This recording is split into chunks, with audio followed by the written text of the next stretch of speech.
Hello and welcome to the June Residents Forum. My name's Natalie, I'm your Community Development Lead. Today I'm going to run through a community update, then I'm going to hand over to Melanie from the surgery for a surgery update, and then I'll hand over to Paul, who's going to give a development update. It was so lovely to see so many of you at the food festival. We had record attendance. The Community Association did an amazing job. Massive shout out to Selena for choreographing the whole day. Obviously the fly past was a massive highlight and was amazing. It was a Dakota. Really pleased that came off. What we also had was a bit of living artwork. So as we were building, as the food festival was building for the day, we were also building up a lovely piece of art. 28th of June is Hidden Gardens, 10 till 4. Please come out and support your local gardeners. So this is a real way of looking at, when you first move into your properties, you get a blank canvas, and this is a way of having a look at what you could achieve with your garden. So there'll be some really amazing show gardens, but there'll also be ones that are a little bit more achievable, so you can go around and get some real inspiration for your own garden. A massive shout out to Jackie and the Community Association for putting this on.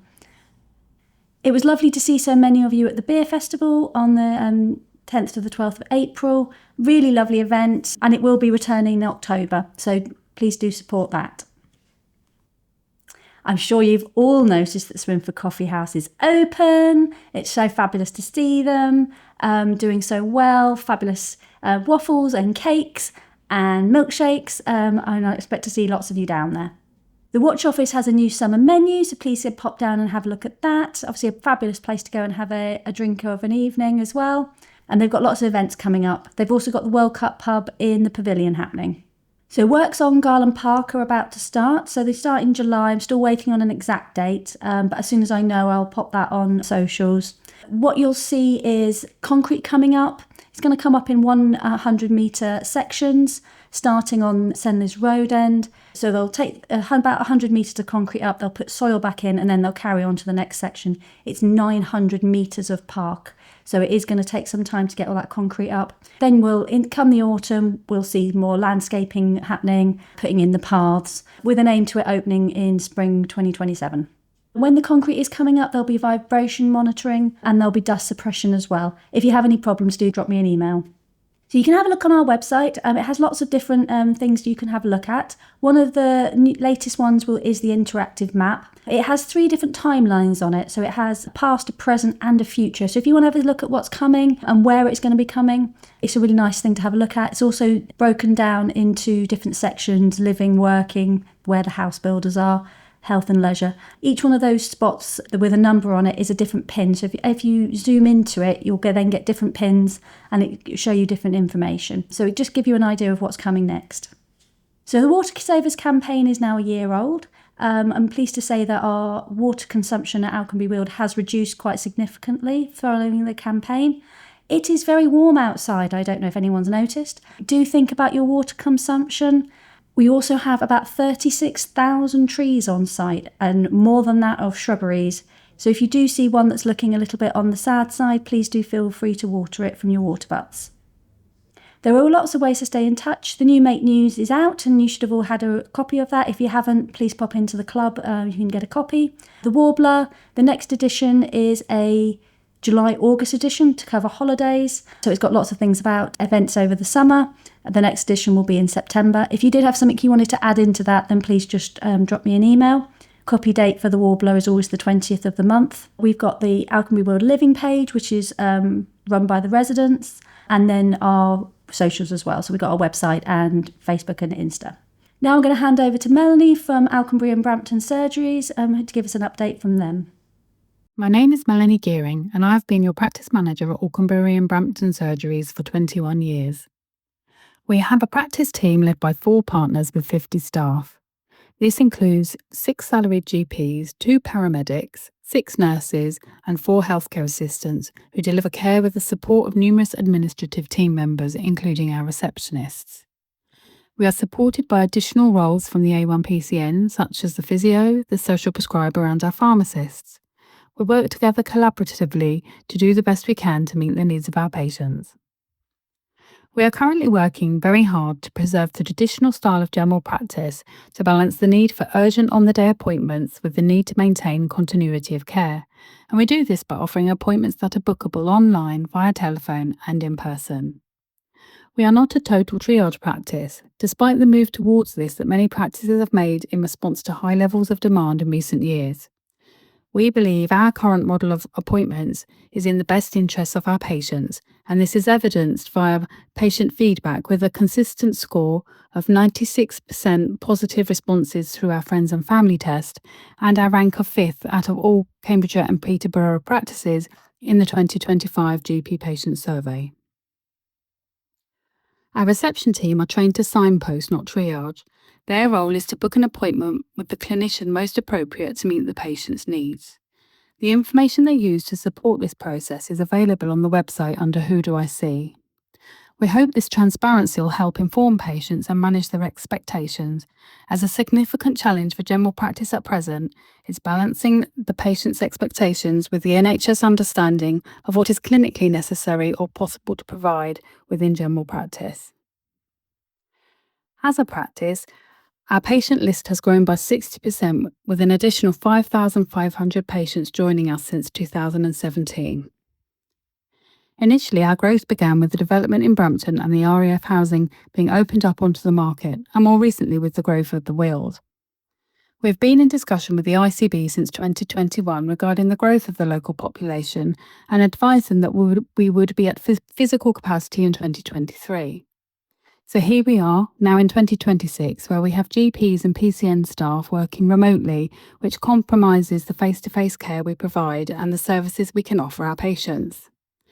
We look forward to having the opportunity to bring these members of our clinical team back into practice with the new premises. We are very excited about the opportunity to grow the care that we can provide and the services we offer with our new surgery at the Glade, which is due to open in October. So what will these services look like for you? As the practice has grown over the years, we have recruited GPs to retain our GP to patient ratio of 1,800 patients per full-time doctor. This remains lower than the current national average, and we have also added supporting roles such as paramedics to meet on-the-day requirements and our additional care home needs. With each significant increase in patient numbers, the partners have invested in the team to try and ensure that we are able to provide continuity of care where possible, despite the increasing focus on urgent care and on-the-day access. Our plan going forward is to reallocate all patients registered at the Weald to the Glade surgery and transfer the corresponding number of GPs, nurses and other patient-facing staff to meet the proportionate patient need. This will involve members of our existing team being transferred to our new site and working across 2 sites. So the team at the Glade will be familiar faces that you already see in practice just at the new surgery. The extra space will also enable us to provide additional centralised clinics and services for patients across all 3 surgeries and create the opportunity to explore different ways of working, as we recognise that the demographic of our Glade surgery may be different to that of the wider practice. We are keen to work with you to develop new initiatives and to develop additional services to meet your needs. This will be a collaborative process, and as we are currently without a Weald representative on our patient group program, we would encourage anybody that might be interested in being involved to contact us via our website. In addition to this, if you want to follow the practice to understand how things are progressing and have regular updates, then please do follow us on our social media via Instagram, Facebook, or through updates on our newsfeed on our website. The partners and I are very excited about working with you to deliver the care that is right for you. As a team, Alconbury and Brampton Surgeries look forward to seeing you when the Glade surgery opens in October. Thank you. Thanks for that, Melanie. I'm Paul Murphin. I'm the Communications and Partnerships Manager for Urban and Civic here at Alconbury Weald. For those of you that are new to our meeting, just want to go through the whole plan as a bigger picture. As you can see here, this is a former RAF site, 1,500 acres divided into 5 phases. Phase 1 to the south of the runway is the main phase, which is almost built out. To the north you've got phase 3, and to the east you've got phase 4, and south you have phase 2. You can see here that it'll have a sports hub, a town centre, a heritage area.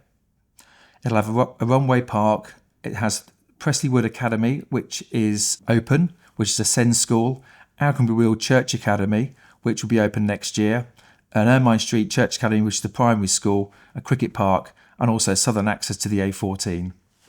Prestley Country Park is a 150-acre country park that we're currently building over the next 5 years. Around it is also Prestley Wood, which has an ancient monument. To the south is Stukeley Hall Park, and over the next few years we'll be amalgamating Stukeley Hall Park with Prestley Country Park. You will start to see some fencing work as we start preparations for this land. To the right here you can see Grange Farm and Barrett Homes, which will be starting to build probably next year. Just a bit closer here you can see the advance notice of works. We've got some sustainable regeneration farming that's going on. We've got the old buildings that we're knocking down and keeping Grange Farm the original house. There's some groundwork going on ready for Barrett Homes and also ready in preparation for the country park, and also some archaeology investigations taking place. Please do take care when walking around these areas, and also be careful walking across the old public right of way, especially in the winter, as you may need wellies and it could be wet underfoot. Here you can see the potential layout for the sports hub, which is east of the development. We're currently working through the planning application and hope to submit later in the autumn. I mentioned earlier about our secondary school. This is going up pretty quickly. You can see it there south of the existing SEND school. This will be finishing in July and will be opening ready for September next year. Just give you a quick house builder update. We have 4 new house builders coming up over the next few months. We have Denbury with 178 homes, Taylor Wimpey with 272 homes, Barrett David Wilson with 260 homes, and we also have our build to rent, which is 71 new homes. These are for long-term rent. Planning applications will be going in over the next weeks and months in order to start work very shortly. I mentioned earlier about the southern access route that's going to be opening soon. This will link the A141 around Grange Farm up to the boulevard here at Alconbury Weald. So when it opens, it's all been built in stages, but when it opens, you'll be able to drive from the boulevard here at Alconbury Weald all the way through to the A141 at Huntingdon. Here's the third building, which is opposite the co-op. It's going up pretty quickly. This hopefully will be finished in September, and we hope to get new occupants in over the weeks and months following that. The Ermine Street Cycleway is underway. This started a few weeks ago, and construction will be 25 weeks. Initially, it'll go from Ermine Street to the Stukeley Hall Pub Hotel, and then it will go down towards the roundabout near the Waitrose and Shell Garage. So you will be able to cycle from Alconbury Weald all the way into Huntingdon. And finally, I just want to let you know about the Alconbury Weald Enterprise Campus website. This is a standalone website as opposed to it being in a section within the current Alconbury Weald site. Please do have a look. There's the website address at the top. Let me know your thoughts. Thanks very much for listening. And if you have any questions at all, please do see our contact details on the screen now.